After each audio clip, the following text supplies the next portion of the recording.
Well, welcome back to Steve Robb Reviews. Today you're in for a treat. We're doing some cooking, and we're doing some cooking on the... Yeah, that's it right there, the Blackstone griddle. So what am I cooking for you? Well, I'll tell you what, you can travel the world, you'll never find a meal like this. I'm not too sure you ever will. But you can travel all over the world, and you'll get oxtail, alligator tail, muskrat tail, beaver tail, and for my American friends, possum tail. That's a big hit down there in the United States of America. Today, we're cooking moose tail. You guys never seen moose tail before? It's pretty much the same as the rest, but it's not as gamey. I'm not doing a whole tail, I'm just doing a piece of tail. I prefer a piece of tail than a whole tail. When you're harvesting moose tail, the best thing to do really is to get yourself a nice plump moose tail. I prefer plump moose tail to a skinny moose tail, but I got everything all going to be set up here in the future. I'm going to take a couple of minutes here. I'm going to show you what moose tail looks like, and we're going to get into it. But first of all, the thing you have to remember is not all tails the same. Some's a little gamier than the other ones. But how you process a moose tail, well, I don't do it the traditional way. Yeah, I'm kind of not old school when it comes to moose tail. Usually what they've done in the past is you just take the tail and just wash it and put it through a grinder. No. That's not for me. I like my tail shaved. I don't like no moose tail, all that hair and everything. Forget that. I'm not into that. No, that's for the, the old timers were into that kind of stuff. Not me. So let's get to it. I'm going to show you what some moose tail looks like. Not a big piece, just a small piece tail. And let's get to it right now. Okay, so here we are right here. Very simple dish. All I have is some mushrooms with a little bit of onion.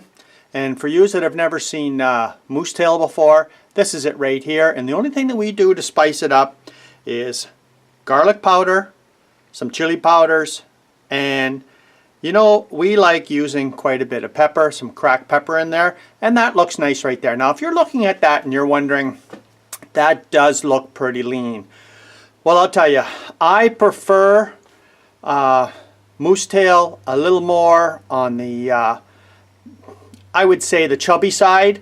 If you're going to get some tail, chubby tail is actually fantastic to have as well. You don't always have to go for a lean cut all the time. So this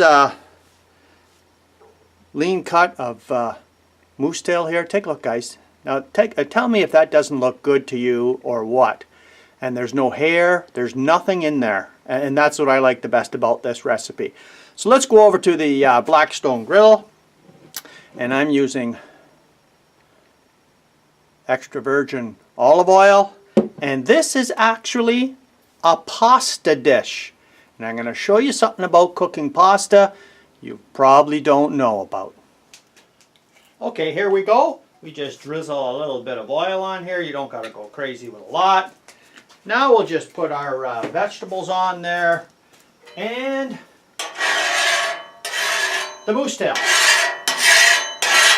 That's all you need right there. Put it on like this. Vegetables go right on top. Now this is a very simple dish to cook. The only thing that you might find a little bit odd is when we do the pasta. So we'll just let that cook right there. Oh, you should smell that already. Man, oh man. There's nothing like the smell of moose tail. Okay, I'll bring it back when this is all done and we're ready to put the pasta on. Okay, I want you to take a look at that. That is just to die for. Okay, now we put on the pasta. Here you go here, just regular pasta. It's been drained, there's no water in there. Put it right on top. Guys, a lot of people don't know that you can put pasta on your griddle.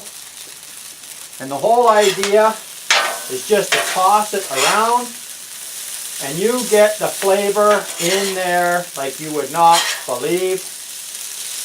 You don't have to leave it on there long. I would say just about a minute or two tops. And it will The pasta will absorb all the flavors from the griddle. I'm going to plate this for you now and let you take a look and see what it looks like when it's finished.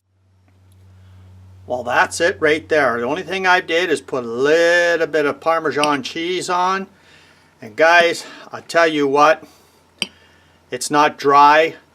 Don't be afraid to put some pasta on your Blackstone griddle or any griddle that you have.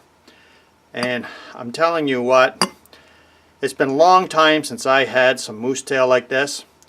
And let's just give it a taste. Oh my God, guys, you're not going to believe this. It is just unbelievable. If you've never experienced... Okay, if you've never experienced something like this before, well, I'm telling you what, you don't know what you're missing. Okay, guys, what did you think? You know what? I got to eat this quick before it cools down on me. But I tell you what, you guys, don't be shy. Put some pasta on your grill. Get out there and try some tail. It is just terrific. Okay, you guys have never seen this channel before? Well, you're going to be in for a surprise when you see more cooking on the Blackstone Grill in the future. You guys take care. Come back again now. Cheers.